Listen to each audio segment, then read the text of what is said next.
नमस्कार दोस्तों HSC seat ने जारी किया सीट के लिए विज्ञापन। 8 जुलाई तक ओटीआर पोर्टल पर कर सकते हैं पंजीकरण। दोस्तों सीट का फॉर्म की अब लास्ट डेट 8 जुलाई है। 8 जुलाई तक आप फॉर्म को अपील कर सकते हैं। और एचएससी ने सीट का विज्ञापन भी जारी कर दिया। क्या विज्ञापन रहेगा? हरियाणा कर्मचारी चयन आयोग द्वारा लंबे समय से लंबित चल रहे कॉमन एलिजिबिलिटी टेस्ट का विज्ञापन शुक्रवार को जारी कर दिया गया है। आयोग ने कहा है कि जो भी अभ्यर्थी सीट के लिए इच्छुक है वह 8 जुलाई 2022 तक अपना रजिस्ट्रेशन कर ले। जिन्होंने पहले रजिस्ट्रेशन कर लिया है वह भी विज्ञापन में जारी दिशा निर्देशों के अपने पंजीकरण को अपडेट कर दें। ठीक है। एचएससी अध्यक्ष भोपाल सिंह खत्री ने बताया कि विभिन्न बोर्ड व निगमों की तरफ से लगभग 26,000 पदों की भर्ती के लिए मांग आयोग के पास भेजी गई है। इसी के साथ पुलिस विभाग में भी 5,000 पुरुष और 1,000 महिला सिपाही के लिए आग्रह किया गया है। इसलिए जो भी 32,000 पदों का आवेदन करना चाहते हैं उन्हें पहले सीट पास करना होगा। सीट में प्राप्त अंकों के आधार पर ही आयोग अन्य पदों पर आवेदन के लिए कहेगा। सीट की परीक्षा में 50% अंक लेना अनिवार्य है।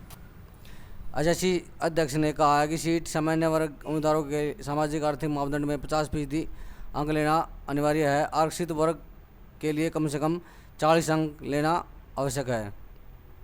ठीक है। सीट स्कोर के बाद इस तरह बुलाया जाएगा पदों के लिए। अध्यक्ष ने बताया कि जब सीट का रिजल्ट आएगा तो सीट स्कोर के आधार पर योग्य आवेदकों को इलेक्ट्रॉनिक्स माध्यम से आवेदन की मांग करेगा। इसके लिए यदि कुल 30 से कम होंगे तो केवल 5,000 उम्मीदवार ही योग्य होंगे।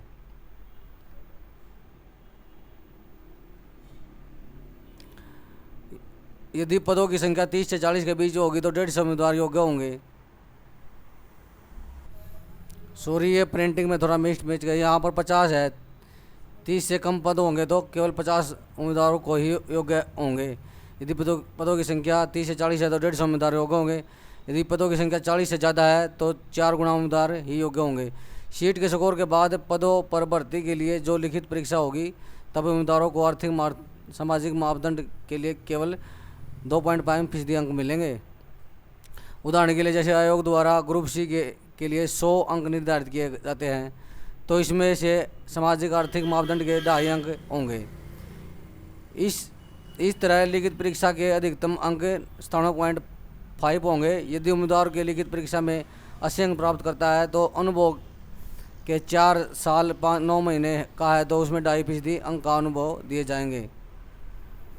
2.5% अंक अनुभव के दिए जाएंगे। यदि उस उम्मीदवार को आर्थिक सामाजिक के सभी मापदंडों को मिलाकर 7.5 अंक बनते हैं तो भी 2.5 अंक ही मिलेंगे।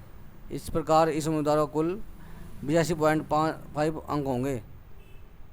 उदाहरण इस तरह बनेगा सीट का स्कोर। उदाहरण के लिए ग्रुप सी के लिए सीट के अधिकतम 400 अंक हैं। इसमें से सामाजिक आर्थिक मापदंड के लिए 50% यानी कुल 20 अंक निर्धारित होंगे। इस प्रकार सीट की लिखित परीक्षा 380 अंक की होगी। यदि किसी उम्मीदवार को 300 अंक प्राप्त किए हैं तो उनका अनुभव 5 साल 8 महीने का है तो उसके पूरे 1 साल के लिए 0.5% अंक दिए जाएंगे जो अधिकतम 4% हो सकते हैं।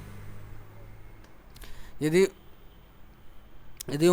किसी उम्मीदवार को सामाजिक आर्थिक मापदंड के आधार पर परिवार में नौकरी न होने के बदले 5% अंक, अनाथ के 5%, 5 साल 8 महीने के अनुभव के 3% अंक प्राप्त होते हैं। यानी उम्मीदवार 20 जमा 20 12 + 12 अंक मिलते हैं तो भी सामाजिक आर्थिक मापदंड के आधार पर केवल 5% अंक मिलेंगे।